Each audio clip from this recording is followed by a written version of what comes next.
कागबेनी क्षेत्रमा आज 16 श्राद्धको औँसीको दिन सम्पूर्ण भक्तजन लगायत तीर्थयात्रीहरू श्राद्ध गर्ने मान्छेहरू एकदम भिड रहेको छ। यो कागबेनी क्षेत्र कालीगण्डकी नदीको तीरमा रहेको तीर्थयात्रीहरूको एकदम भिडभाड रहेको छ। मरेका व्यक्तिहरूको सम्झनामा श्राद्ध गर्ने, पिण्ड दिने लगायतका कार्यहरूको लागि यस क्षेत्रमा प्रख्यात मानिन्छ।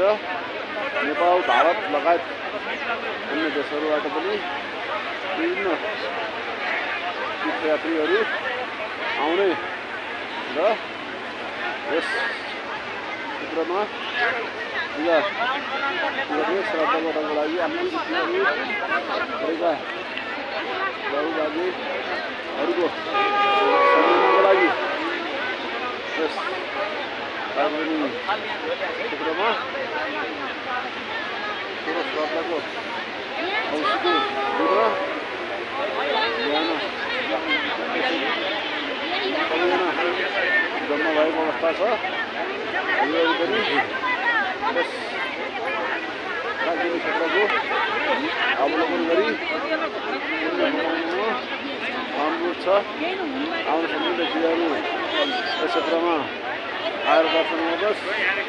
आउने मुसलमानहरू यस भिडियो हेरेर पनि भरपुर मनोरञ्जन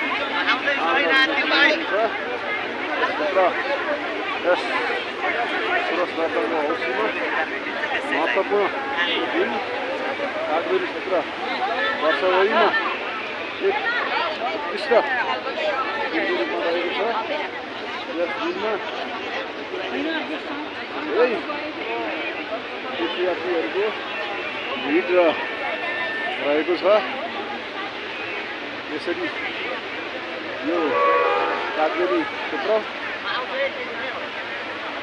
16 श्राद्धको औँसीको लागि प्रख्यात रहेको छ।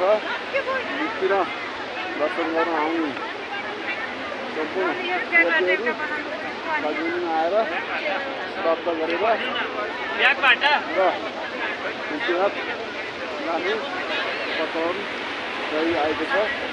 त्यसअनुसार उनीहरू पनि यस क्षेत्रमा आएर श्राद्ध गर्नको लागि सुरु गर्दैछौँ। हस्, हजुरहरूलाई धन्यवाद।